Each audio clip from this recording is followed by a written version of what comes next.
Inihayag ng Diyos ang kanyang pag-ibig sa atin. Nang isugo niya ang kanyang kaisa-isa ng anak upang magkaroon tayo ng buhay na walang hanggan sa pamamagitan ng pag-ibig ng Diyos na to, na pag-ibig. Kinuha ko po yung Greek ng manifested, binalikan lang po natin, galing po yan sa Greek. Yung English, hindi po yan yung Bible. Yung Bible, yung Greek, original translation. Sabi niyan, paneru. Ibig sabihin, appear, reveal, nag-appear. Wala! Nung dumating si Jesus, this is love. Nung dumating si Jesus, this is God. When you see Jesus, you see God. When you see Jesus, you see the love of God. So sa Old Testament, misteryo.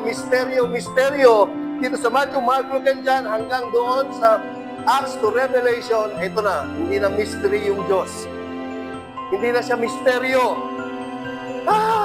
Yung pag-ibig pala, si Jesus. Paano in-express yung pag-ibig? Yung pag-ibig nagkatawang tao, yung pag-ibig na matay, tinako sa krus, inilibing, pagkatapos sa 3 araw na buhay na magmuli.